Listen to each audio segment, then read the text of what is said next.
का आज के समापन सम्मेलन में सबका स्वागत है। आपको कठिनाई वर्षा के चलते हुई है, यहाँ हम लोग आपसे सॉरी बोलते हैं। आगे से हम इसका ध्यान रखेंगे। प्रकृति पर किसी का नियंत्रण तो है नहीं। हमारे आपके सामने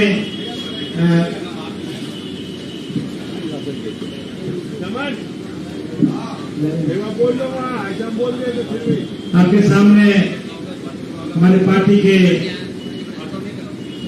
उपाध्यक्ष श्री वाई गिरी जी हैं, हमारे पार्टी के सीनियर लीडर श्री रामबली सिंह चंद्रवंशी जी हैं, हमारे पार्टी के सीनियर अभियान समिति के संयोजक सुधीर शर्मा जी हैं, हमारे पार्टी के एमएलसी श्री अफाक अहमद साहब हैं, प्रशांत किशोर जी हैं। आज जो समापन सम्मेलन बुलाया गया है उसके संबंध में मैं आपको बताना चाहता हूं कि ये चौथा सम्मेलन है। इसके पहले 3 सम्मेलन किया गया है। बिहार में 20 साल से नीतीश कुमार जी शासन में हैं और आज जो हालत है राज्य का वो बहुत ही बदतर और बदहाल बिहार बना हुआ है। नीतीश कुमार जी की हालत जो है आज, उसमें उनके जो मंत्री हैं और उनके जो ऑफिसर हैं उनका नियंत्रण उन पर नहीं है। और यही कारण है कि पूरे राज्य में जो आम लोगों के विकास के लिए पैसा आ रहा है उसको बड़े पैमाने पर मंत्री अफसर मिलकर लूट रहे हैं। और उन मंत्री, एनडीए के तमाम लोग और उसमें जितना भी विपक्ष के लोग रहे वो भी निर्ममता से बिहार के संपत्ति को लूटने का काम किया है। और यही कारण है कि आप देखिएगा पटना के आसपास में जिधर देखिएगा बड़ा बड़ा बाउंड्री वाल, बड़ा बड़ा आपको जो गोदाम बना है वो सारा का सारा बेनामी संपत्ति है। और हम लोगों ने उस पर काम किया है, पार्टी ने काम किया है और सैकड़ों के हिसाब से, एक नहीं सैकड़ों के हिसाब से जमीन खरीदी गई है। सिर्फ पटना में नहीं, दिल्ली, बंगलौर और देश के बाहर भी। हम आपको सीधे तौर से प्रशांत किशोर जी को देना चाहता हूं कि वो आपको संबोधित करें। और जो इन लोगों का कुकर्म है वो कुकर्म आप देखेंगे सामने, आपके मन में होगा ये क्या है। इसमें सिर्फ जमीन का डीड है। प्रशांत किशोर जी के हाथ में भी आप देखिएगा मोटा, उसके उनके भी हाथ में 20 डीड है। एक एक डीड का कीमत 20 करोड़ 15 करोड़ रुपया। और जहां आप बैठे हुए हैं पाटलिपुत्र ये कॉलोनी में, उसमें लगभग 20 प्लॉट 20 करोड़ से ऊपर का बिका है और माननीय मंत्री जी उसको खरीदने का काम किए हैं। तो ये सच्चाई है। हम प्रशांत किशोर जी को, हमारे प्रदेश अध्यक्ष मनोज भारती जी आ गए हैं, हम प्रशांत किशोर जी को देते हैं, वो आपको अपनी बात रखें। बहुत बहुत धन्यवाद। पिछली बार आप लोगों ने गर्मी की शिकायत करी थी, तो इस बार हम लोग तो व्यवस्था नहीं कर पाए। भगवान ने मौसम ठंडा कर दिया है। मैं अपनी नई बात कुछ बताऊं उससे पहले मैं चाहूँगा कि हमारे साथ यहाँ के वरीय अधिवक्ता और पार्टी के हम लोग के सीनियर साथी माननीय गिरी जी हैं। और मैं चाहूँगा कि आपको दिलीप जायसवाल पर हत्या का जो आरोप है राजेश शाह के केस में, जिसमें कि आप सभी साथियों के सामने जिनकी हत्या हुई है उनकी माँ और बहन, उन्होंने अपनी बात रखी थी। उस केस को हम लोगों ने छोड़ा नहीं है। ऐसा नहीं कि प्रेस कॉन्फ्रेंस किए और छोड़ दिए। उस पे आगे क्या कार्रवाई हुई है वो आपको माननीय गिरी जी बताएंगे। फिर मैं जहाँ से हम लोगों ने ख़त्म किया है वहीं से शुरू करेंगे। तो दिलीप जायसवाल जी पर जो मर्डर का इल्जाम है उस पर जन सुराज क्या कह रहा है, अभी उस पर क्या प्रगति हुई है, वो माननीय गिरी जी बताएंगे। उसके बाद हम लोग मंगल पांडे जी से शुरू करेंगे, क्योंकि मैंने बिहार की जनता को वादा किया है कि 25 लाख रुपए का हिसाब दे दिए, जिसके बारे में उन्होंने स्वीकार कर लिया कि हमने पैसा लिया था अपने पिताजी के अकाउंट के माध्यम से। बाकी का अभी तक उन्होंने हिसाब नहीं दिया, तो आगे वो चर्चा होगी। पहले दिलीप जायसवाल जी पर जो राजेश शाह जी के हत्या का आरोप है, जिसमें कोर्ट में मामला विचाराधीन था, उस मामले में क्या हुआ और हम लोग क्या कर रहे हैं, उस पर मैं चाहूंगा कि माननीय गिरी जी एक अपडेट दे दें। राजेश शाह का जो मर्डर हुआ था और जिसमें उसकी बहन ने कंप्लेंट किया था नजदीक, और उसने कहा था कि उसमें दिलीप जायसवाल जी का हाथ है, और वो केस चला नहीं कुछ, उसमें हाई कोर्ट ने आदेश दिया था कि इसका ठीक तरह से इन्वेस्टिगेशन किया जाए, किंतु उसका इन्वेस्टिगेशन बिल्कुल मुस्लिम के पक्ष में किया गया और उनको बार दिलीप जायसवाल को बचा दिया गया। पुलिस वाले भी उसमें इन्वॉल्व थे। उस समय के जो सुप्रीटेंडेंट थे, उन्होंने एक ऐसा फाइनल रिपोर्ट दिला दिया जो हाई कोर्ट के डायरेक्शन के बावजूद के खिलाफ था। सारा पेपर हम लोगों ने एग्जामिन किया है और अब लगता है कि ये जो कल्प्रिट है वो बच नहीं पाएंगे। हम लोगों ने एक दूसरा मुकदमा दायर किया है उस पीड़िता, उसकी बहन की तरफ से, जन सुराज के सहयोग से वो केस किया गया है, और उसमें हम लोगों ने दिखाया है कि किस तरह इन्वेस्टिगेशन को दिग्भ्रमित कर उसको रियल जो जायसवाल जी उसमें इन्वॉल्व है या और लोग जो उनसे इन्वॉल्व है, उनको बचाने के लिए उस समय का एसपी और एसपी को कैसे रिवार्ड मिला, उनकी पत्नी को एडमिशन करा के वहां से पीजी की डिग्री दी गई, ये सब बातों को लिखते हुए हम लोगों ने एक याचिका दायर की है हाईकोर्ट में। इसकी सुनवाई जल्द होगी और दूध का दूध और पानी का पानी होगा। इसका इन्वेस्टिगेशन किसी हायर एजेंसी से कराया जाएगा, ये हम लोगों ने प्रेयर किया है, या तो सीबीआई या कोई इंडिपेंडेंट एजेंसी से इसका जांच करा के इसकी सत्यता को लाया जाए। हम लोग इतना ही चाहते हैं कि जो कल्प्रिट रियल कल्प्रिट है, मर्डर हुआ है तो किसी ने मारा है, किसी की साजिश है, इसको न छिपाया जाए और पुलिस जो छिपाई है उसको उजागर किया जाए। और आगे हम जब केस का अब प्रिलिमिनरी हियरिंग होगी तो फिर हम आगे का प्रोग्राम बताएंगे आप लोग। धन्यवाद। जैसा कि उन्होंने बताया कि जिस केस को पुलिस और लोअर कोर्ट को एक तरीके से मैनेज करके दिलीप जायसवाल ने अपने लिए क्लीन चिट हासिल कर लिया था, उस केस को फिर से खोलने के लिए जन सुराज पीड़ित महिला और दोनों जो उनकी मां और बहन है उनके साथ हम लोग हाईकोर्ट में मूव किए हैं। अब आ जाइए मंगल पांडे पर। जैसा कि आपको बताया गया था, मंगल पांडे ने द्वारका में जब पूरे देश में कोविड का दौर चल रहा था तो बिहार के स्वास्थ्य मंत्री घर खरीदने में लगे हुए थे।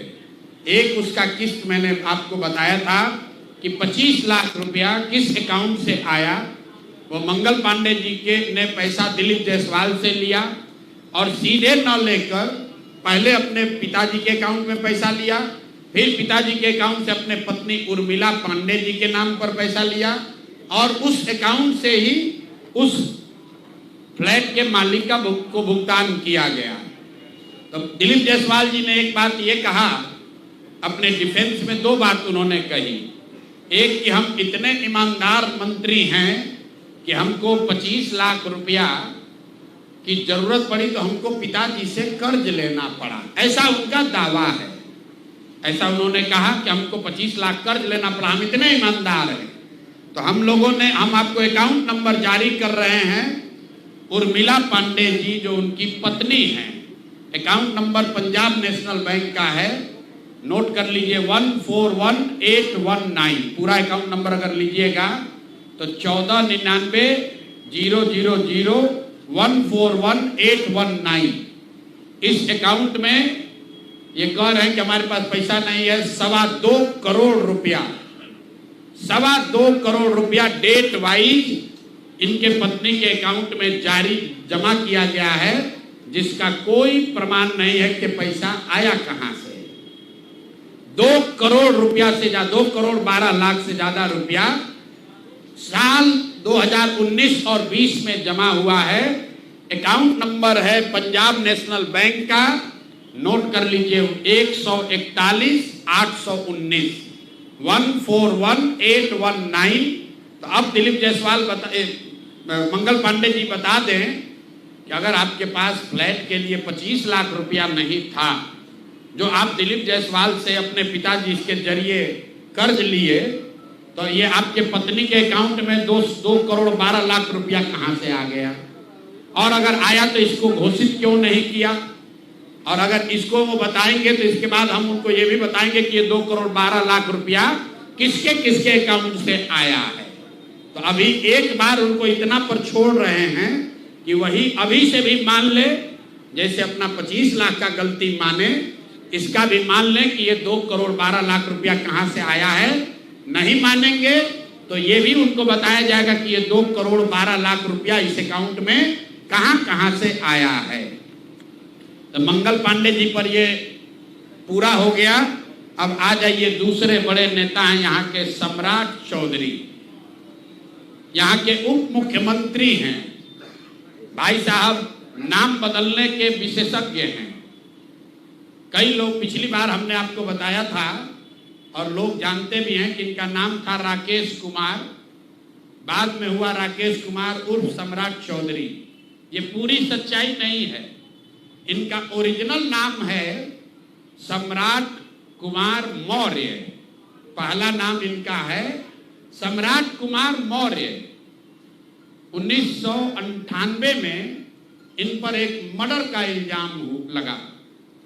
सदानंद सिंह, जो वहां पर कांग्रेस के बड़े नेता थे और इनके परिवार के राजनीतिक विरोधी थे, उनको बम से मारकर उनकी हत्या कर दी गई, जिसमें लोग बताते हैं 6 लोगों की मृत्यु हुई। उस केस में आज के सम्राट चौधरी और तब के सम्राट कुमार मौर्य एक्यूज्ड थे, बजाबता जेल गए और 6 महीना के बाद जेल से निकले। नाबालिग होने के नाम पर इनको जेल से निकाला गया। तो पहले तो सम्राट चौधरी, उनके समर्थक और चाल चरित्र चेहरा की बात करने वाले भाजपाई, और उससे भी बढ़कर बिहार में भाजपा को, एनडीए को वोट देने वाले लोग, एक बार जरा जान जाइए कि आपका उप मुख्यमंत्री मर्डर का एक्यूज्ड है, जेल में रहा है, और जेल से सिर्फ इसलिए छूटा क्योंकि इन्होंने प्रमाण दिया कि हम नाबालिग हैं। सदानंद सिंह, उनकी हत्या हुई, जिसमें ये नामजद अभियुक्त है, जेल गए।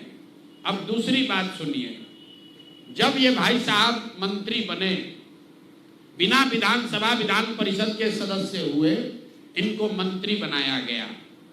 तो जब मंत्री बने तो इन पर कम उम्र होने का एक केस हुआ, जिसकी वजह से इनको बर्खास्त किया गया। ये बात तो सब लोग जानते हैं, और सम्राट चौधरी भी कहते रहे वो मामला तो पुराना है, सब सेटल हो गया है। अब क्या सेटल नहीं हुआ है वो हमसे सुन लीजिए।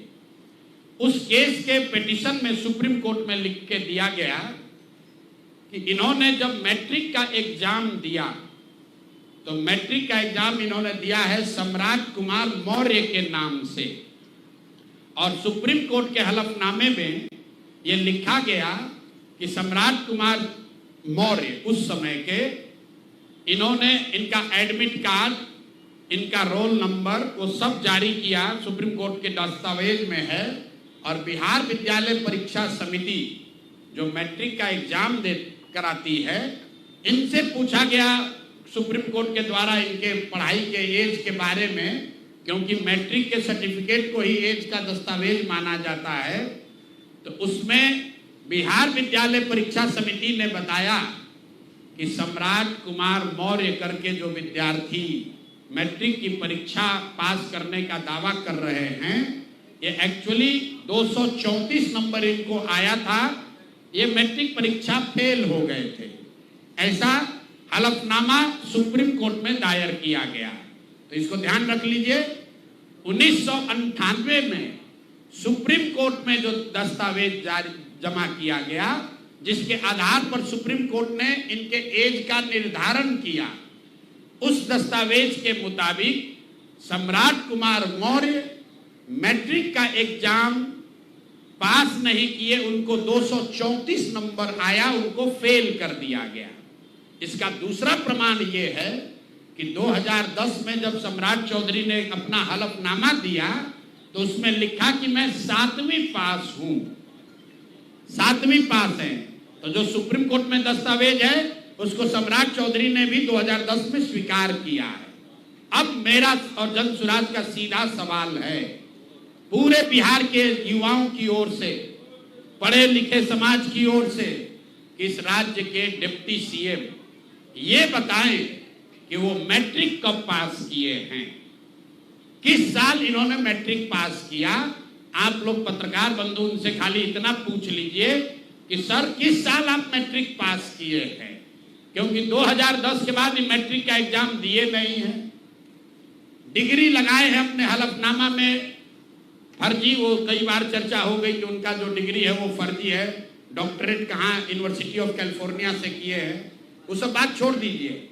सीधा सवाल, सम्राट कुमार मौर्य जो जिन पर मर्डर का इल्जाम लगा, नाम बदलकर राकेश कुमार किया, वो राकेश कुमार जब अपने सुप्रीम कोर्ट के हलफनामे में कह रहे हैं, बिहार विद्यालय परीक्षा समिति ने कहा कि मैट्रिक का परीक्षा फेल कर गए हैं, इन्होंने खुद स्वीकार किया 2010 में कि 7वीं क्लास ये पास हैं, तो फिर ये मैट्रिक का परीक्षा कब पास किए हैं, यही सीधा सवाल है। ये बहुत बड़ा बड़ा लंबा लंबा फेंकते हैं, कभी मुरेठा बांध कर कभी मुरेठा खोल के। ये आदमी इतना फर्जी है, ये मैट्रिक का परीक्षा पास ही नहीं किया। तो बिहार की जनता को ये जानकारी होनी चाहिए कि ये मैट्रिक भी पास नहीं किया है आदमी, और दावा कर रहा है कि हम डिलीट का डॉक्टरेट ऑफ लिटरेचर किए हैं यूनिवर्सिटी ऑफ कैलिफोर्निया से। आप बताइए कि बिहार में कोई अगर क्लर्क, कोई सिपाही, कोई अफसर अगर गलत डिग्री के साथ पकड़ लिया जाए, नौकरी तो जाएगी ही जाएगी, जेल भी जाएगा। ये आदमी डिप्टी सीएम है, फर्जीवाड़ा किया है, मर्डर के केस में जेल गया है, 7वीं पास होने का सर्टिफिकेट लिखा है अपने एफिडेविट में, और आज तक इलेक्शन कमीशन भी नहीं पूछ रहा है कि मेरे भाई तुम डिलीट कर लिए, मैट्रिक कब पास किए, क्या बिना मैट्रिक पास किए डिलीट कर लिए। तो ये इनसे सवाल है, आप लोग नहीं पूछिएगा तो इस बार जब हलफनामा लड़ने आएंगे चुनाव, तो इनका जो भी विरोधी होगा इनसे पूछेगा कि भैया मैट्रिक कब पास किया, उसका सर्टिफिकेट लगाओ। अपने चुनावी हलफनामा में भाई साहब 10वां 12वीं का बात नहीं करते हैं, सीधे बात किया कि हम ग्रेजुएशन किए हैं कामराज यूनिवर्सिटी से, जो है ही नहीं। उसके बाद कह दिया डॉक्टरेट ऑफ लिटरेचर कर लिए यूनिवर्सिटी ऑफ कैलिफोर्निया से। तो ये है हम लोग के नाम बदलू नेता सम्राट कुमार मौर्य उर्फ राकेश कुमार उर्फ सम्राट कुमार चौधरी उर्फ 7वीं फेल उर्फ यूनिवर्सिटी ऑफ कैलिफोर्निया से डॉक्टरेट ऑफ लिटरेचर करने वाले बिहार के उप मुख्यमंत्री, भाजपा के बड़े नेता। इनका देखिए चाल चरित्र और चेहरा, मर्डर के इल्जाम में जेल काट कर आया है। तो मेरे भाई भाजपा के जितने वोटर हो, आप राजद को कहते हो जंगल राज की बात, राजद वाले जंगल राज के लिए दोषी हैं, उसके लिए जनता ने उनको सत्ता से हटा दिया, लालू जी को जेल जाना पड़ा। और ये सब जो मैं रोज कहता हूं, कंबल उड़कर घी पीने वाले लोग, पहले राजद में था तो वहां पर भी गुंडागर्दी किया, और अब भाजपा में आकर यहां भी लूट मार कर रहा है, पूरे राज्य का स्थिति बर्बाद कर रहा है। अब ये हो गए सम्राट चौधरी। अब आप लोग कहिएगा क्या 2-3 को लेकर आए हैं, इसलिए कि आप लोग कहते हैं कि भैया आप रोज रोज करेंगे तो कहेगा भाई रोज पत्रकारी कर रहे हैं। इतना चोर है यहाँ, इतना दस्तावेज आ गया है कि ये कई बार सोचे हैं कि चारों को कर दिया जाए। जो 4 यहाँ के शीर्षस्थ नेता हैं एनडीए के, दिलीप जायसवाल, मंगल पांडे, सम्राट चौधरी, अब आ जाइए यहाँ के भ्रष्टतम नेता सर्वदलीय अशोक चौधरी। माननीय मुख्यमंत्री नीतीश कुमार के दाहिने हाथ, इनका हालत देखिए। ये तो आदमी पूरे बिहार में रिकॉर्ड बना दिया भ्रष्टाचार का। हम लोग अभी तक सुनते आए हैं कि लालू जी बेनामी प्रॉपर्टी खरीदते थे। अब इनका देखिए बेनामी प्रॉपर्टी का हालत। ये दस्तावेज इतना है कि जैसा मुन्ना जी बता रहे हैं कि समेटते समेटते हम लोग थक गए कि भाई कितना भेजोगे। हमने अब कह दिया भाई अब और जमीन का कागज मत भेजो। भाई साहब के एक पीए हैं, पीए थे दत्त साहब, योगेंद्र दत्त, नाम याद रखिए। अशोक चौधरी के पीए योगेंद्र दत्त 2019 में, जरा कागज निकालिए, 2019 में अशोक चौधरी जी ने 34 लाख रुपया में योगेंद्र दत्त के नाम पर विक्रम में 1 एकड़ जमीन, करीब करीब 1 एकड़ जमीन, 0.7 एकड़, 23 कट्ठा जमीन इन्होंने खरीदा। 76 डिसमिल जमीन है जो 23 सवा 23 कट्ठा होता है, करीब करीब 0.7 एकड़। विक्रम में 34 लाख में जमीन खरीदा गया योगेंद्र दत्त के नाम पर, जो उस समय अशोक चौधरी के पीए थे। अब सुनिए इसमें कहानी। 2 बरस के बाद दत्त साहब ने वो जमीन ट्रांसफर रजिस्ट्री कर दिया अशोक चौधरी के बेटी और अभी के सांसद सांबवी चौधरी के नाम पर 34 लाख रुपया में। इसका डीड है, ये डीड आपको जारी करेंगे, आप देख लीजिएगा। अब इसमें नई बात, अच्छी बात क्या है, नई बात क्या है? 34 लाख रुपया में जो दत्त साहब ने जमीन खरीदी थी और यहां रजिस्ट्रार ऑफिस में लिखा गया 34 लाख रुपए में दत्त बेच रहे हैं जमीन सांबवी चौधरी को, और एक दत्त साहब को पैसा कितना गया बैंक से? 10 लाख रुपया। वो बैंक का अकाउंट डिटेल है, जरा दीजिए, तारीख आपको बता देते हैं कि 2 साल के बाद जो जमीन अशोक चौधरी ने अपने पीए के नाम पर खरीदी थी, वही जमीन वापस 2 बरस के बाद अपने बेटी के नाम पर लिखवा लिया, और 34 लाख के रुपए के जमीन के एवज में अशोक चौधरी ने दत्त साहब को 10 लाख रुपया बैंक से भेजा। यहां तक भी बात ठीक है भाई, ये कह सकते हैं कि हम बाद में पैसा दिए होंगे। इसी बीच इनकी बेटी चुनाव लड़ने चली गई, तो इनकम टैक्स ने इनको नोटिस किया कि भाई आपकी जो प्रॉपर्टी है वो 34 लाख की है और बैंक में आप सिर्फ 10 लाख रुपया दिखा रहे हैं, बाकी का पैसा कहां? तो 10 लाख जमीन इनकी रजिस्ट्री हुई है। उसके एक दिन बाद, तारीख नोट कर लीजिए, 20 फरवरी 2021 को 10 लाख रुपया इन्होंने अपने पीए के अकाउंट में डाला है। अकाउंट यहां पर डिटेल आपको दे देंगे, और 34 लाख रुपए का जमीन वापस इनसे ले लिया। जब इनकम टैक्स ने नोटिस रेज किया कि जमीन है 34 लाख का और अकाउंट में सिर्फ 10 लाख रुपया ही दिख रहा है, तो 4 बरस के बाद 27 अप्रैल 2025 को जमीन लिखवाया है 2021 में।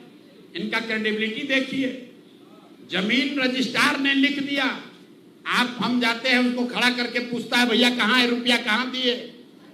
ये 19 में इन्होंने बेनामी जमीन खरीदी पीए के नाम पर, 21 में उस जमीन को वापस अपने बेटी के नाम पर लिखवाया।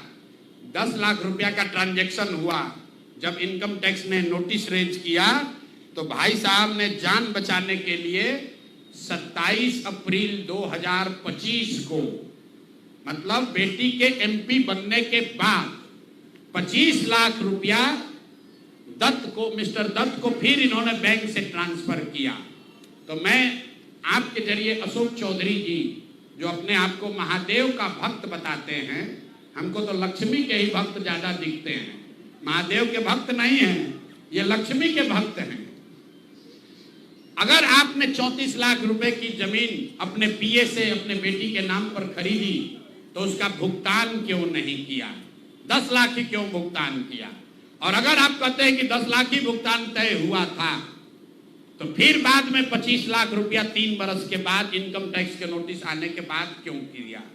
अब आपको हम एक छोटा सा केस बता रहे हैं, इसका वैल्यू 34 लाख है, लेकिन आपको ये इसलिए बता रहे हैं कि इनका मोडस ऑपरेंडी क्या है, क्योंकि उसके बाद अब जो आपको बताएंगे, ये भाई साहब पिछले 2 बरस में 200 करोड़ रुपया से ज्यादा का संपत्ति, 200 करोड़ रुपए से ज्यादा का संपत्ति अपने पत्नी, अपने बेटी, अपने समधन, उनसे जुड़ा हुआ एक ट्रस्ट, मानव वैभव विकास ट्रस्ट, इसके माध्यम से इन्होंने जमीन खरीदी है करीब 200 करोड़ रुपए का, और सारा डीड एक एक जिस दिन का ट्रांजैक्शन है वो सारा डीड आपको यहां पर, आप चाहे तो उसका फोटोकॉपी ले सकते हैं।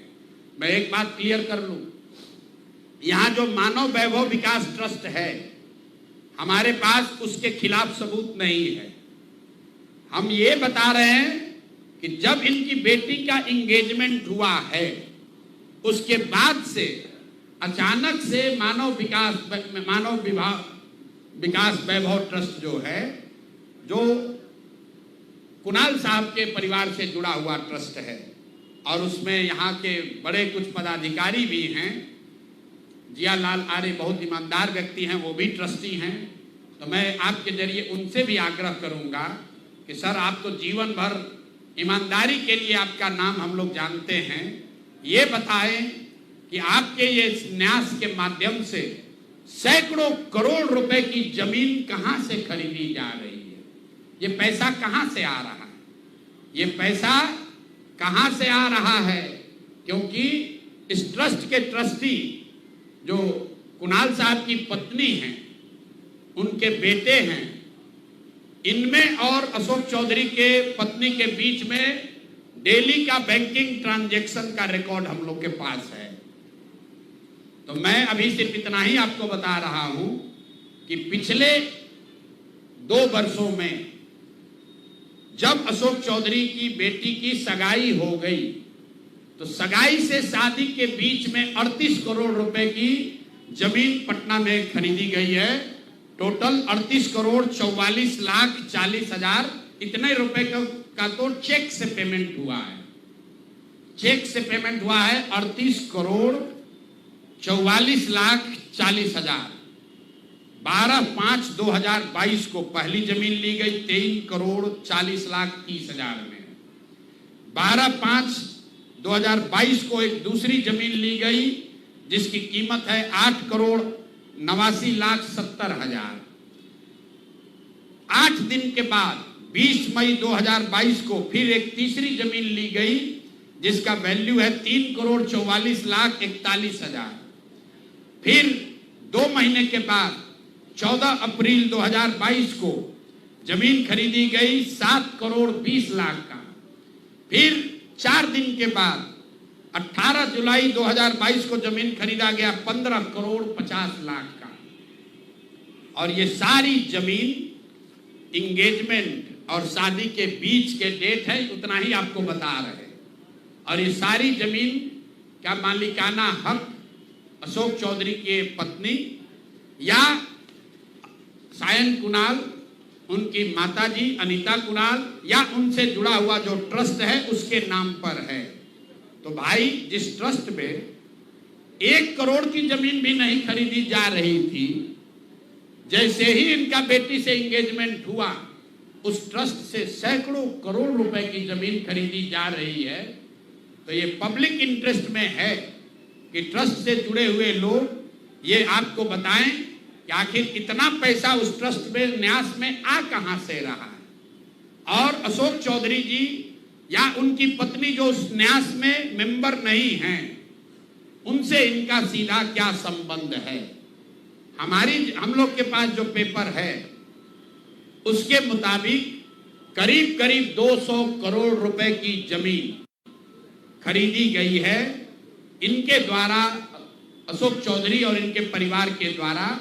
और ट्रस्ट में जियालाल आर्या के साथ साथ एक महिला भी हैं जिसको लोग बता रहे हैं कि अभी के मुख्य सचिव प्रत्यय अमृत की माता जी हैं। तो अभी के मुख्य सचिव की माता जी शायद उस ट्रस्ट में है, मैं उसको कंफर्म नहीं कर रहा हूं, लेकिन मुझे ये जानकारी अभी आते आते किसी ने दिया है। तो इस ट्रस्ट के बारे में पता कर लीजिए। अशोक चौधरी को ये बताना चाहिए कि इस ट्रस्ट से उनका क्या लेना देना है, और अगर कुछ लेना देना नहीं है तो इस ट्रस्ट की ट्रेजरर जो अनीता जी हैं, कुणाल साहब की पत्नी, उनके अकाउंट से इनके पत्नी के अकाउंट में इतना पैसा कैसे आ रहा है, ये बात अशोक चौधरी जी को बताना चाहिए। तो भैया ये 3 चीज हो गए। अब अंतिम छोट भैया नेता है पेट्रोल चोर संजय जायसवाल, भाई एक उनका लेटर दे दीजिए। छोट भैया है, जब दूसरे सब धाराशायी हो गए तो पीछे छटपटा रहे हैं। अब इन पर ज्यादा कुछ बोलेंगे तो इनका भाव बढ़ जाएगा। मीडिया वाले भी आजकल इंटरव्यू लेना शुरू कर दिए हैं, क्योंकि प्रशांत किशोर पर ही बोल रहे हैं, जन सुराज पर बोल रहे हैं। इनका पूरा कच्चा चिट्ठा जरा देख लीजिए। चिट्ठी, इनका एक पेट्रोल पंप है इनके माता जी के नाम पर बेतिया में। तो हमने कहा कि बेतिया में जब हम पदयात्रा कर रहे थे तो लोगों ने कहा कि 10 वर्षों तक ये भाई साहब वहां एक फ्लाईओवर नेशनल हाईवे का था, वो बनने नहीं दे रहे थे, क्योंकि उससे इनका पेट्रोल पंप का बिक्री कम हो जाता। इन्होंने कहा ना, ऐसा तो कोई बात नहीं है, बेतिया का एक आदमी जानता है। इतना ही नहीं, हम आपको फोटो जारी करेंगे कि जब लोगों का दबाव हुआ तो इन्होंने एक बोर्ड लगाया था बेतिया में, जिसमें लिखा था कि ये फ्लाईओवर का निर्माण मेरी वजह से नहीं, राज्य सरकार के परमिशन नहीं देने के वजह से रुका हुआ है। तो पहला प्रमाण कि फ्लाईओवर का बनना और नहीं बनना और उसका दोष इन पर था, इसका प्रमाण ये है कि इन्होंने खुद से सार्वजनिक तौर पर एक बोर्ड लगाया था कि फ्लाईओवर का निर्माण मेरी वजह से नहीं, राज्य सरकार से परमिशन नहीं मिलने के वजह से रुका हुआ है। अब इसका आगे सुन लीजिए।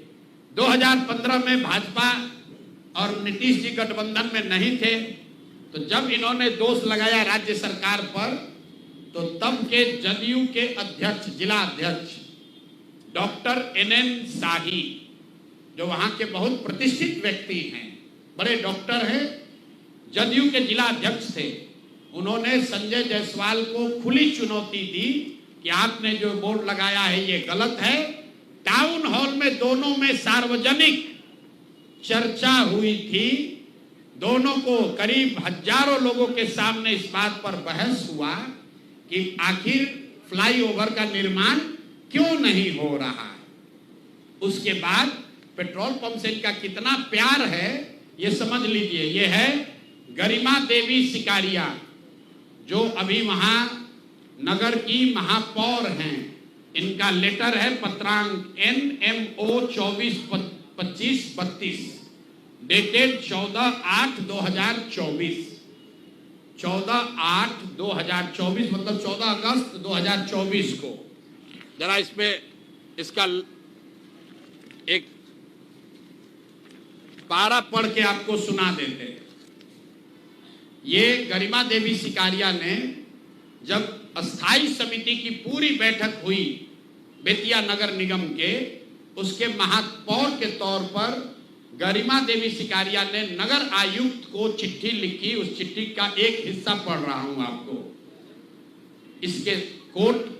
इसके साथ ही अस्थाई समिति की संपन्न बैठक 13/11/2023 पहली बैठक, 28/2/2024 दूसरी बैठक, 29/6/2024 तीसरी बैठक, 24/7/2024 चौथी बैठक और 4/7/2024 5 बैठकों में छावनी स्थित, छावनी उस इलाके का नाम है, छावनी स्थित पेट्रोल पंप को, जो जो संजय जायसवाल के भाई का पेट्रोल पंप है, इन्हीं का पेट्रोल पंप है, इनके पिताजी के समय का है, इनके भाई के नाम पर है। सुनिए क्या लिखा हुआ है। छावनी स्थित पेट्रोल पंप को ईंधन के अत्यधिक बिल एवं भ्रष्टाचार को देखते हुए पेट्रोल पंप बदलने का निर्णय लिया गया था और साथ ही ये तय किया गया था कि 15 अगस्त के बाद समिति के निर्णय के बाद जो भी वहां पर भुगतान पेट्रोल बिका है उस सब के भुगतान पर पूर्णतः रोक लगाया जाए।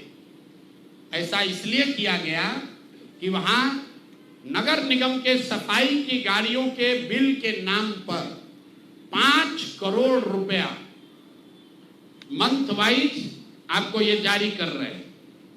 5 करोड़ रुपया 5,86,67,033 रुपया का इन्होंने भुगतान उस पेट्रोल पंप को नगर निगम ने किया है और स्थायी कमेटी के 5 बैठकों में ये पाया गया कि ये ज्यादातर भुगतान फर्जी है, गलत है, ज्यादा बढ़ा कर लिया जा रहा है।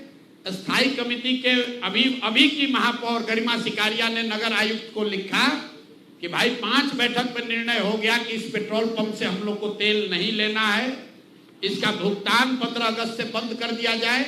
उसके बावजूद ये अफसरों पर दबाव बनाकर नगर के अधिकारियों के साथ मिलकर सारा जो वहां नगर निगम का सरकारी गाड़ी है, जो सरकारी तेल की खरीद होती है, वो इसी पेट्रोल पंप से कराते हैं और 10 लीटर तेल बिकता है, 20 लीटर का वाउचर बनाता है। ये पेट्रोल चोर फेसबुक पर पोस्ट कर रहा है, कहा हमको कि हिंद महासागर में जाएगा, हिंद महासागर में जाओ या लाल सागर में जाओ, मेरा नाम प्रशांत महासागर है, इसमें डूबोगे तो कहीं पता नहीं चलेगा कहां जाओगे। और इनको अंतिम बार कह रहे हैं, आज इतने पर इनको छोड़ रहे हैं, पेट्रोल चोर हो, तुम्हारी औकात इतनी है, इतने पर रहो, अपने से ऊंचा उछलने की कोशिश मत करो। भाषा का विषय का ज्ञान नहीं है, ना शकल ना सूरत, और बड़ा बड़ा बात कर रहे हैं। बात करता है बाप दादा के, आपके पिताजी बहुत बड़े सज्जन व्यक्ति थे, मदन जायसवाल जी का बहुत इज्जत है, आपकी इज्जत कुछ नहीं है। आप भाजपा छोड़कर भाग गए थे, राजद पे चुनाव लड़ा, 5,500 वोट आया। सुधीर शर्मा जी बैठे हैं, ये कहानी बताएंगे, हैं? सुन लीजिए, मदन जायसवाल जी बड़े व्यक्ति थे और ये आदमी पेट्रोल का वाउचर चोरी करने वाला हम पर उंगली उठाएगा। हिंद महासागर में जाओ, डूब लो। और अभी आए थे अमित शाह जी, उनको पेपर दे दो, ईडी सीबीआई का छापा डलवा देना, हमको पकड़ लेना, यही खड़े हैं। कहा है ना कि हमको जेल भिजवाएंगे। 7 जन्म लगेगा ना तो प्रशांत किशोर का हाथ नहीं पकड़ पाओगे, जेल भिजवाना तो बहुत बड़ी बात है। तो भैया तेल का चोरी करते हो, इतने पर रहो, इससे ज्यादा चोरी करने का औकात भी तुम्हारा नहीं है। अब बाकी जो देखिए बड़ा बड़ा औकात वाला है, कैसे 100 करोड़ रुपया लूटा। तुम तो पेट्रोल का फर्जी वाउचर बनाते हो, तो भैया यही काम करो, इतने पर रहो। बहुत बहुत धन्यवाद। संजय जायसवाल जी पर मैं चाहूंगा ये 2 मिनट, सुधीर जी उनके पुराने कोलीग हैं मदन जायसवाल जी के, इनसे जरा भी सुन लीजिए। आपने तो सारी बातें बताई थी, लेकिन सच बात यह है कि व्यक्ति मदन जायसवाल जी, जैसा प्रशांत जी ने कहा, फाउंडर थे और भले आदमी थे, हम लोगों के साथ पदाधिकारी थे। वो आदमी जोर देकर एक अदना विधायक के टिकट के लिए उनको भाजपा छोड़वा दिया, राजद में लेकर चला गया बेइज्जत करके। और वहां जब चुनाव लड़ा, जिसकी जमानत जब्त हो गई, 6,000 वोट आया, फिर राजद का जिला अध्यक्ष बनता है। राजद का इंस्ट्रूमेंटल उस समय का जो तथाकथित जंगल राज था, उस जंगल राज में कारनामों में शामिल होता है। और उसके बाद फिर बाद में जब वहां लगा कि सफलता नहीं मिलेगी, तो भाजपा में मदन जायसवाल जी किसी प्रकार आए और इसी भाग दौड़ में उनकी मृत्यु हो गई। इस शोक में, इस कपूत के कारण मदन जायसवाल जी दुनिया से चले गए। और आज फिर किसी कारण से सांसद बन जाने से कोई नेता नहीं होता है। और बीजेपी का दुर्भाग्य है, जो संजय जायसवाल जैसा आदमी भारतीय जनता पार्टी का अध्यक्ष बना, वो अनडेवलप्ड बच्चा के जैसा आज भी चेहरा बनाए रखता है, जैसे विकलांग बच्चे जैसे होते हैं, लेरुआ बच्चा समझते हैं ना, लाज इसका गिरते रहता है, उसी प्रकार का इसका अपीयरेंस है। और यह व्यक्ति प्रशांत किशोर के खिलाफ क्या लड़ाई लड़ेगा? प्रशांत किशोर ने पॉलिटिकल बात कहा है और तुम्हारे ऊपर बिल्कुल जो है सो जो आरोप लगाया है वह बिल्कुल सही आरोप है। तो अब इस विषय को गंदी भाषा का जो इस्तेमाल कर रहा है, तो प्रशांत किशोर बनने में संजय जायसवाल को अगला जन्म लेना होगा। बाद के जन्म की मैं बात नहीं करता हूं। और इनके गुरु घंटाल लोग प्रशांत किशोर के सामने नहीं टिकते हैं तो संजय जायसवाल क्या टिकेंगे? ये तो भाजपा के दुर्भाग्यपूर्ण नेतृत्वकर्ता उपज है। ऐसी स्थिति में भाजपा का अध्यक्ष हो जाए। आज भी यह बेतिया से लेकर कैमूर तक सब जिला का नाम नहीं बता सकता है। मैं दावा करता हूं, अगर एक बार मैं बता दे तो मैं राजनीति छोड़ दूंगा। तो इसलिए संजय जायसवाल अपनी सीमा में रहे, अपनी औकात में रहे और ज्यादा फड़फड़ाए नहीं। और प्रशांत किशोर के बारे में बेबुनियाद बात कहने से आपका कोई व्यक्तित्व ऊंचा नहीं होगा, बल्कि बहुत ही आप जिस औकात में उसी औकात में रहेंगे। बहुत बहुत धन्यवाद। एक मिनट बस कंक्लूड कर लें, क्योंकि बोले हैं कि मेरा जन्म बक्सर में हुआ है। आदमी को ये भी नहीं पता है मेरा जन्म बक्सर में नहीं हुआ है, रोहतास में हुआ है, करगहर में हुआ है, वो भी उसको नहीं मालूम है। जिस हिंद महासागर की बात कर रहा है, तो भैया हिंद महासागर को डूबो, ऑस्ट्रेलिया जाएगा, तमिलनाडु जाएगा। भाई आपकी सरकार है बिहार में और लोग मानते हैं कि भैया नरेंद्र मोदी का नारा है कि न खाएंगे न खाने देंगे। आप इतने बड़े नेता हैं, आपके पास सबूत मिल गया है, तो पत्रकारों को काहे दे रहे हो? कल अमित शाह आए थे, उन्हीं को दे देते सबूत। आज हमको ईडी सीबीआई से छापा करके पकड़वा लो, पता चल जाएगा कि किसके पास कितना पैसा है। तो ये फालतू की बात है। ये हमारी गलती है कि इन पर बोलकर वो कीचड़ में कंकड़ फेंकिएगा तो अपना ही शरीर गंदा होगा। तो मैं अब कैमरे पे ये भी मान लिया कि हमारी गलती हो गई कि ऐसे तेल चोर से हमने बात कर दी। देखिए हम ऐसे बात करते नहीं हैं। हम बेतिया में 3 साल पहले पैदल चले, लोगों ने उस समय कहा हमने छोड़ो यार क्या इस पर बोलेंगे। लेकिन जब दिलीप जायसवाल पर बात हो रही थी तो बीच में आदमी उछल कर आ गया और यही फेसबुक पर टीका टिप्पणी करते थे। तो नीतीश कुमार ने इसको अध्यक्ष से हटवाया था, भाजपा के अध्यक्ष से नीतीश जी ने हटवाया था।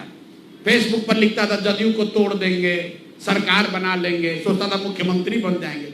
यही है ना भाई, 60 किलोग्राम वजन है, 80 किलोग्राम में जाकर लड़ोगे तो मार देंगे लोग, मुंह हाथ टूट जाएगा। तो जिस वर्ग में हो उसी वर्ग में लड़ाई लड़ो तो अच्छा लगेगा। बाकी आपके जो बड़े यहाँ नेता हैं, आपके दिलीप जायसवाल जी हैं, मूर्छित होकर गिरे हुए हैं, उनको उठाइए। जो मंगल पांडे जी हैं उनको बताइए कि बता दें कि 2 करोड़ 12 लाख कहाँ से लाए हैं पैसा। जो हेलीकॉप्टर वाला नेता है सर्वदलीय अशोक चौधरी, ये बता दें कि 200 करोड़ रुपया का संपत्ति खरीदा है कि नहीं खरीदा है।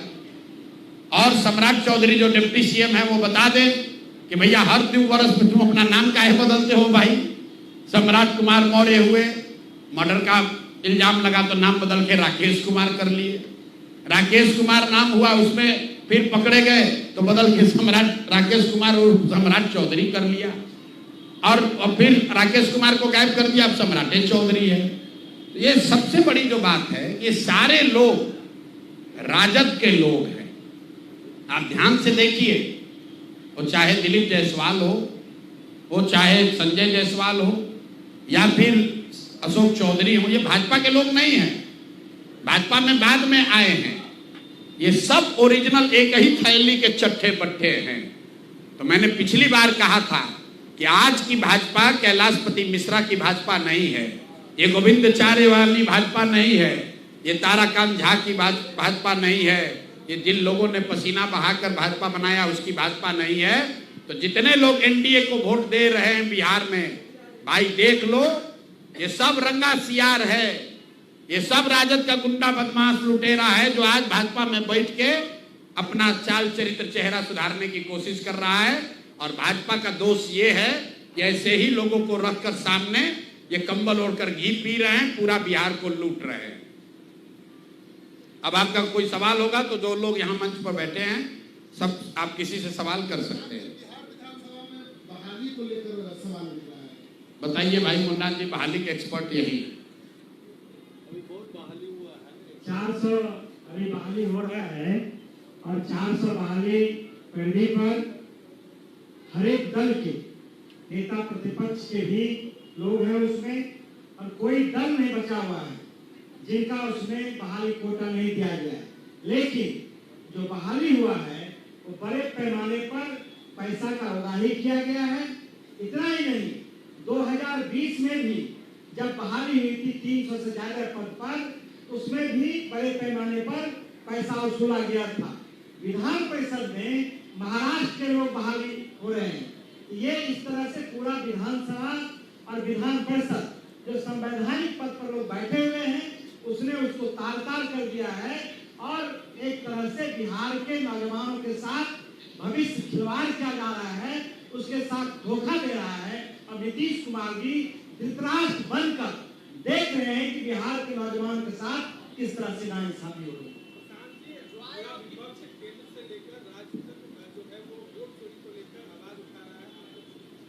कौन चुप है? हर दिन कहा गया, जब सुप्रीम कोर्ट ने निर्णय दे दिया और जितनी मांग उठाई गई, सुप्रीम कोर्ट ने कह दिया कि आधार को डॉक्यूमेंट मान लिया जाए, तो फिर कहाँ मामला बनता है? भाई राहुल गांधी बिहार के लिए नहीं कहे, वो राहुल गांधी ने कल जो मामला उठाया है वो कर्नाटक का मामला है, वो बिहार का मामला नहीं है। और हम लोग बिहार के चुनाव को देख रहे हैं, हम लोग बिहार को देख रहे हैं। ये प्रयास है कि मोदी जी आए तो राहुल गांधी को गाली दे, राहुल गांधी आए मोदी जी को गाली दे, बिहार की बात कोई न करे। आप बताइए, मोदी जी 5 बार आए, एक बार भी बताया कि बिहार में बाढ़ की स्थिति क्या है? क्या बताया कि बिहार में एक गांव जवनिया गंगा के गोद में समाहित हो गया? क्या आपने कोई बयान मोदी जी से सुना? मोदी जी से नहीं सुने तो आप राहुल गांधी से भी नहीं सुने। मोदी जी आकर राहुल गांधी को गरिया रहे हैं, राहुल गांधी आकर मोदी को गाली दे रहे हैं। भाई उससे बिहार के लोगों का क्या लेना देना है? तुम्हारी लड़ाई दिल्ली की है, उसको तुम बिहार में क्यों लेकर आ रहे हो? बिहार का लड़का तो जब दिल्ली जाता है मजदूरी करने और वहां के लोग उसको अपमानित करते हैं, मारते हैं, तो ना मोदी बोलते हैं ना राहुल गांधी बोलते हैं। जब बॉम्बे में बिहार के बच्चों को, हिंदी भाषियों को मारा गया, तो एक मारने वाला राज ठाकरे टुटपुंजिया वहां का नेता है, लंपन एलिमेंट है, वो भाजपा का सहयोगी है, और दूसरा उद्धव ठाकरे वो महागठबंधन के सहयोगी है। उस पर किसी ने बोला? तो हम लोग बिहार को विषयांतर नहीं होने देना चाहते हैं। और इसका असर ये है कि जब स्वराज ने पेंशन का मुद्दा उठाया तो आज 1100 पेंशन मिलने लगा। कुछ लोग कह रहा है कि तेजस्वी यादव के कहने पर हुआ, तो भाई तेजस्वी यादव तो बीच में 3 वर्ष थे, डिप्टी सीएम थे ना तेजस्वी यादव, काहे नहीं 400 से बढ़ा के 410 कर दिया? ये जन स्वराज की ताकत है, लोगों की ताकत है, एक नए विकल्प की ताकत है कि वृद्धों का पेंशन जो 20 वर्ष 400 से बढ़कर 410 नहीं हुआ, वो आज 1100 हो गया। आशा वर्कर 2 वर्ष से यहां संघर्ष कर रही थी, कुछ नहीं हुआ, उनका मानदेय बढ़ गया। आंगनवाड़ी वर्कर उनका सैलरी बढ़ गया, रसोईया की सैलरी बढ़ गई। महिलाओं को 10,000 रुपया झूठा ही देने के लिए जो 2 लाख रुपए का वादा किया, सबसे पहले मुद्दा किसने उठाया? 2 वर्ष तक किसी के काम पर जू नहीं रहेगा। ये जन स्वराज के साथियों ने घर घर जाकर 1 करोड़ लोगों से जब हस्ताक्षर कराया, तो आज सरकार कह रही है कि उसमें 10,000 रुपया का पहला किस्त जारी करेंगे। वो भी नहीं करेगा, वोट के समय बेवकूफ बनाने के लिए लोगों से फार्म भरवा रहा है। ये जन स्वराज की ताकत है कि 2015 में जो युवाओं के लिए वादा किया गया था कि अनएम्प्लॉयड यूथ को कम से कम 1,000 रुपया दिया जाएगा, 2 दिन पहले अभी उसकी घोषणा हुई है। लेकिन ये घोषणा सरकार नहीं कर रही है, सरकार में बैठे हुए 4 अफसर कर रहे हैं। इसका प्रमाण देखिए कि नीतीश कुमार ने अपने 15 अगस्त के भाषण में जो यहां पर जीविका के लिए जो घोषणा की, उस पर अफसरों ने कहा कि नहीं, वो स्लिप ऑफ टंग था, वो गलती से मतलब नीतीश जी के मुंह से निकल गया था। तो नीतीश जी को पता ही नहीं है, जो भ्रष्ट अफसर है वो चाहता है किसी तरह ये व्यवस्था बनी रहे ताकि लूट का दौर जो अभी चल रहा है ये आगे भी चलता रहे। यही लोग हर दिन एक नई घोषणा कर रहे हैं बिना सोचे समझे कि भाई करेंगे नहीं करेंगे। किसी तरह जनता को बेवकूफ बनाकर वोट ले लो, उसके बाद नेता को देखा जाएगा। हम लोग तो अफसर हैं, हम लोग लूटेंगे ही। इसलिए मेरे भाई, जनता इस बार संभल गई है, वो जान रही है कि तिजोरी का चाबी, इस तिजोरी को इसलिए खोला गया है ताकि जनता को बेवकूफ बनाकर वोट लिया जा सके। जब गलती से भी जनता ने इनको वोट दे दिया तो जितने भ्रष्ट हैं, मैं अराजक की बात नहीं कर रहा हूं, ये चारों नेताओं की बात जो हुई, ये सब एनडीए के नेता हैं, जदयू भाजपा के नेता हैं। ये लोग अफसरों के साथ मिलकर लूट मचाए हुए हैं। बिहार में आज जितना भ्रष्टाचार है, इतना भ्रष्टाचार जीवन में कभी नहीं किसी ने देखा था। और अगर निचले स्तर पर इतना भ्रष्टाचार लोगों को देखना पड़ रहा है, इसका मतलब है कि कहीं ना कहीं ऊपर तक तो पैसा पहुंच रहा है। संजय जायसवाल आप पर भी Ram Setu infrastructure private limited थे, बोले कि 19 करोड़ घाटे में कंपनी 14 करोड़ प्रशांत किशोर को देती है और एक और कंपनी है जो आप पहले आपका भी ट्रेनिंग आरएसएस में हुआ है, आपको उत्तर दे देते हैं। जिस संजय जायसवाल बोले ना कि आपको समझ में नहीं आएगा और आपके नेताओं को भी समझ में नहीं आएगा, जिस राम सेतु पुल की, वो रामकी की बात कर रहे हैं भैया, सब लोग नोट कीजिए।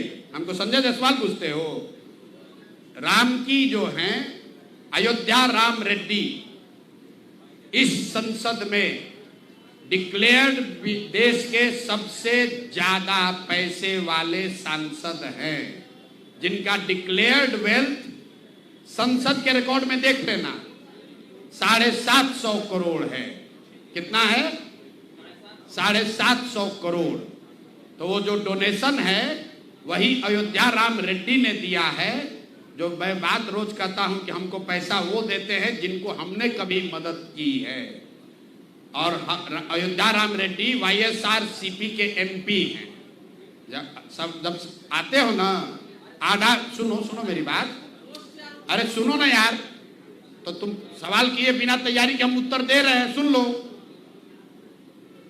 तुम भैया हो संघ के पत्रकार, सुनो तो मेरी बात। तुम संघ के पत्रकार हो, सब लोग देखो हंस रहा है, तो सवाल लाए हो तो उसका उत्तर सुन लो। अयोध्या राम, सुन तो लो भाई, अयोध्या रामी रेड्डी इस लोकसभा राज्यसभा के सबसे धनी, सबसे ज्यादा डिक्लेयर्ड वेल्थ वाले मेंबर पार्लियामेंट हैं। और उन्होंने अपनी एक कंपनी से जन स्वराज को डोनेट किया है, क्योंकि किसी जमाने में जब हम वहां काम करते थे तब अयोध्या रामी रेड्डी MP बने थे। समझ में आ गया? तो यही बोले थे ना कि हिंद महासागर में डूबोगे ना तो उसी में निपट जाओगे।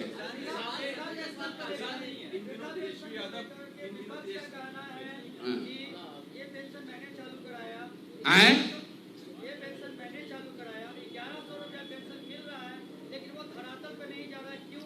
क्योंकि जिला लेवल पे, राज्य लेवल पे बहुत जगह बायोमेट्रिक काम। ठीक बात है, पेंशन तो मिल नहीं रहा है। जो घोषणा हुई है, कम से कम सरकार, मैंने तो पहले कहा कि घोषणा तो अफसर कर रहे हैं, इस डेस्परेशन में कर रहे हैं किसी तरह सरकार बच जाए कि हमारा सल्तनत चलता रहे। रुको भाई, अरे नहीं पहुंच रहा है तो मालूम है, लेकिन ये जो बात है कि क्या इसको जांच लिया जाए कि क्या राजद के कहने पर या उनके दबाव में हुआ है। तो भाई राजद पिछले 10 वर्षों में 3 बरस तो तेजस्वी यादव खुद ही डिप्टी CM थे।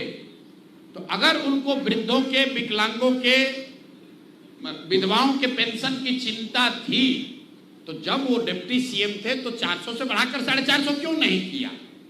आज क्यों ध्यान में आ रहा है? ये पेंशन की बात अगर आप गंभीरता से समझना चाहते हैं, बिहार में इसकी चर्चा ही सबसे पहले प्रशांत किशोर ने की है। और हम झूठ नहीं बोलते हैं इन बातों पर। हम जब यहाँ 2015 में थे तो हमें इसकी जानकारी नहीं थी। जब मैं पदयात्रा में गया, मुझे ये सामने दिखा, तब मैंने ये बात कहनी शुरू की। हमको जो नहीं मालूम है हम पहले कहते नहीं मालूम है। 2015 में हमने बहुत घोषणा कराई, लेकिन पेंशन की बात हमने नहीं की थी, क्योंकि प्रशांत किशोर को नहीं मालूम था कि नीचे 400 रुपये पेंशन मिलता है और इससे इतनी लोगों की परेशानी है। जब पदयात्रा में हम चले लोगों की परेशानी समझ में आई, तब से हर भाषण में 3 बरस से चिल्ला रहे हैं कि भाई 400 का पेंशन बढ़ना चाहिए। अशोक चौधरी एक ट्रस्ट का यूज करके 200 करोड़ रुपया घपला कर दिया। ये नहीं बोले, ये शब्द आपके। मैंने जो कहा कि अशोक चौधरी ने पिछले 2-3 वर्षों में करीब करीब 200 करोड़ रुपए की प्रॉपर्टी खरीदी है। उस प्रॉपर्टी के खरीदने वालों में एक ऐसे ट्रस्ट का नाम है जिसका हम लोग बहुत सम्मान करते हैं। मैंने जो कहा आप सुने नहीं, किशोर कुणाल जी का मैं बहुत सम्मान करता हूं। उनकी पत्नी उस ट्रस्ट की ट्रेजरर है और जियालाल आर्या उस ट्रस्ट के चेयरमैन हैं, जो यहाँ के बहुत ईमानदार ब्यूरोक्रेट रहे। तो मैंने सिर्फ ये कहा कि उस ट्रस्ट के नाम पर इतना सैकड़ों करोड़ का जो प्रॉपर्टी खरीदा जा रहा है, तो इन माननीय लोगों को, अनीता जी को, जियालाल आर्या जी को ये बताना चाहिए कि भाई हम लोग का अशोक चौधरी से कोई लेना देना नहीं है। ये पैसा ट्रस्ट में कहां से आया है, मानव वैभव विकास न्यास में कहां से पैसा आया है, उनको बता देना चाहिए, ताकि उनकी जो छवि है उससे अशोक चौधरी को न जोड़ा जाए। अशोक चौधरी कैसे बेनामी संपत्ति खरीदते हैं उसका तो मैंने आपको पूरा एग्जाम्पल दिया कि अपने पीए के नाम पर जमीन खरीदा, फिर पीए से अपने बेटी के नाम पर ट्रांसफर कराया, पैसा नहीं दिया। जब इनकम टैक्स ने नोटिस भेजा तो 4 वर्ष के बाद वो खाना पूर्ति कर रहे हैं। ये तो पूरा आपको प्रमाण दिया। मेरे कहने का मतलब है कि एक ट्रस्ट एक्ट के तहत जो 17 संशोधन हुआ था, जो पहले 7.5% था कि कोई भी जो टोटल प्रॉफिट का कोई भी कंपनी 7.5% ही डोनेट कर सकता है, अब है कि कितना भी कर सकता है। तो क्या आप जब सत्ता में आएंगे या कानून बनाने योग्य होंगे तो आप ये सब जो मेरे भाई अभी हम देखिए, मैं उस ट्रस्ट पे टिप्पणी नहीं करना चाहता हूं क्योंकि मेरा अभी भी भ्रष्टाचार के जन्म वही। सुनिए, वो ट्रस्ट एक्ट जो है वो केंद्र सरकार का मामला है। हम सरकार में आएंगे क्या करेंगे वो बात की बात है। हम इतनी बात कह रहे हैं कि अशोक चौधरी पर सीधा इल्जाम लगा रहे हैं कि ये 200 करोड़ रुपए का नामी बेनामी प्रॉपर्टी इन्होंने खरीदा है। उसमें जब जांच के क्रम में जो पेपर आए उसमें इस ट्रस्ट का नाम बड़े पैमाने पर दिख रहा है।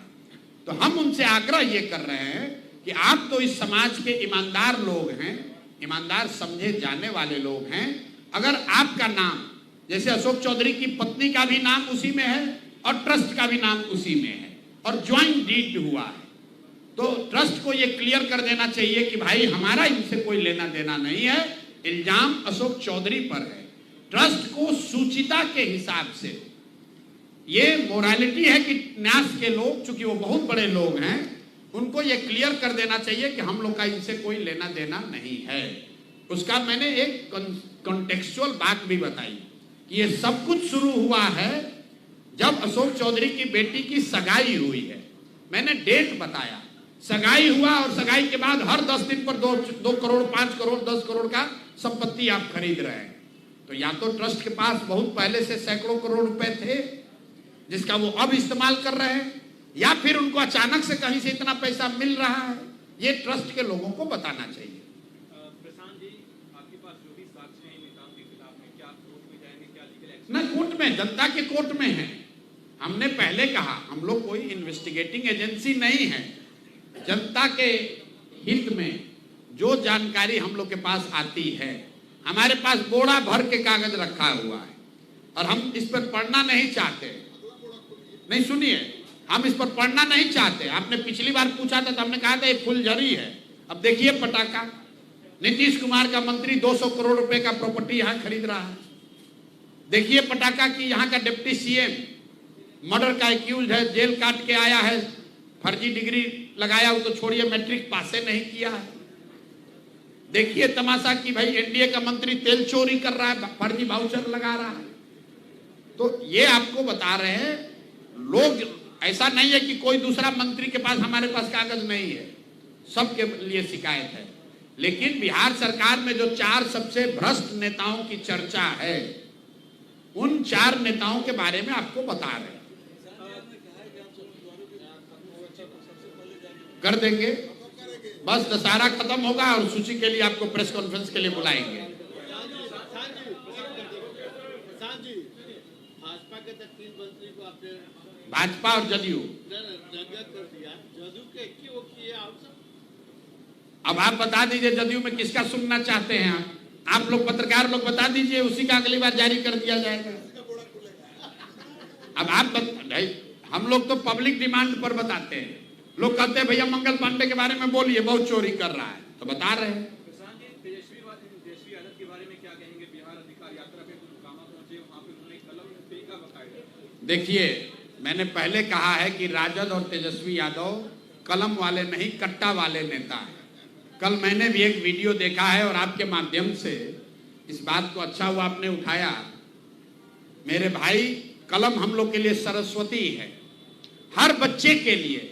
हम लोग सरस्वती के पैर के नीचे अपना कलम और किताब रखते हैं कि हम लोग को कुछ ज्ञान होगा। जीवन में पहली बार मैंने देखा कि कोई नेता कलम को ऐसे फेंक रहा है जैसे लग रहा है कि वो फूल फेंक रहा हो, कोई टॉफी फेंक रहा है। ये सीधे मां सरस्वती का अपमान है। अरे भाई, तुम तो पढ़े नहीं, कम से कम दूसरों मां सरस्वती का अपमान मत करो। लेकिन इनको समझ तो होगी नहीं। अगर कलम का सम्मान ही करने आता तो नौवा फेल रहते। लेकिन मैंने क्या कहा, ये सब अपना बूढ़ा शेर अब कलम के का लालच दे रहा है। ये हैं तो कट्टा वाले नेता ही। तो कलम का उपयोग क्या है, कलम का सम्मान क्या है, कलम की गरिमा क्या है, वो तो उसको समझ है नहीं। अपना खड़ा होकर कलम फेंक रहा है ऐसे। कलम को फेंक, हम लोग पेपर गिरता था तो हम लोग उसको उठा के आदमी प्रणाम करता है। बच्चों में अभी भी आदत है, गिरा हुआ पेपर रास्ते में मिलता है, आदमी उसको उठाकर सर पर लगाता है, सरस्वती को प्रणाम करता है। और ये आदमी कलम रोड पर फेंक रहा है, तो ये दिखाता है कि ये लोग किस सोच के, किस विचार के लोग हैं। मैं हमेशा कहता हूं कि इस व्यक्ति के पास सब कुछ है, सिर्फ सरस्वती का वरदान ही नहीं है। प्रधानमंत्री जी और अमित शाह जी आते हैं को लेकर के जो कुछ भी बोला है, आरोप लगाया है, लेकिन संजय जायसवाल ये कह रहे हैं कि ये केवल भाजपा और जदयू के नेताओं पर बोल रहे हैं ताकि राजद को फायदा बोले। राजद ने 3 साल तक सरकार में रही और नीतीश कुमार ने सरकार बदलने। राजद पर बोलने की क्या जरूरत है? बिहार का बच्चा बच्चा जानता है कि राजद का कैरेक्टर क्या है, राजद किस तरह, राजद में किस तरह के लोग हैं। सब जानता है कि ये लोग चोरी, बदमाशी, भ्रष्टाचार, अपहरण, रंगदारी, कट्टाबाजी, जमीन कब्जा, यही ये सब करता है। उन पर आरोप लगा, उनको जेल हुई, वो आज चुनाव नहीं लड़ सकते हैं, वो सत्ता से हटा दिए गए। लेकिन भाई, जो लोग सत्ता में बैठा है वो इसलिए तो नहीं बच सकते हैं कि राजद वाले बहुत खराब है। तुम तो भाई उनसे भी ज्यादा खराब हो। किसका? प्रधानमंत्री भी आते हैं, गृह मंत्री भी आते हैं, यही बात करते हैं। मेरे भाई, विकास नहीं किया क्या उन्होंने? ऐसा है, आप ही लोग कहते हैं मोदी इतने शक्तिशाली लोकप्रिय प्रधानमंत्री हैं। कुछ लोगों ने कहा अमित शाह बहुत देश के सबसे मजबूत गृह मंत्री हैं, वल्लभ भाई पटेल से ज्यादा लंबे समय से हैं। तो आप, सीमा का सुरक्षा किसके हाथ में है? आपके हाथ में तो नहीं है, हमारे हाथ में भी नहीं है। सीमा के सुरक्षा, घुसपैठियों का आना और नहीं आना केंद्र सरकार के हाथ में है। बीएसएफ किसके हाथ में है? गृह मंत्री के अधीन है। तो 15 साल से सरकार किसकी है? तो पहले ये बताएं कि ये शरणार्थी 15 वर्ष पहले आया था कि अभी आया है? अगर अभी आया है तो सीधा दोष लगेगा भैया अमित शाह पर, मोदी पर और नीतीश कुमार पर। और अगर पहले आया था तो 15 साल से तुम कर क्या रहे हो? तुम तो रोज कह रहे हो, हिंदुओं को बेवकूफ बना रहे हो कि सारे शरणार्थियों को, रोहिंग्या को मार के भगा देंगे। तो 15 साल से भगाए क्यों नहीं? आपके रहते हुए किशनगंज में बांग्लादेश से आदमी आके रह रहा है और आपको पता नहीं चल रहा है। तो मानो कि तुम इतने कमजोर गृह मंत्री हो कि तुम्हारे अंदर सीमाएं सुरक्षित नहीं है। मुद्दों से भटका रहे हैं क्या? सिर्फ बिहार का मुद्दा नहीं? आपको क्या लगता है? आप बताइए, बिहार में शरणार्थी मुद्दा है कि रोजगार मुद्दा है? बिहार में हिंदू मुसलमान मुद्दा है कि पलायन मुद्दा है? बिहार में हिंदू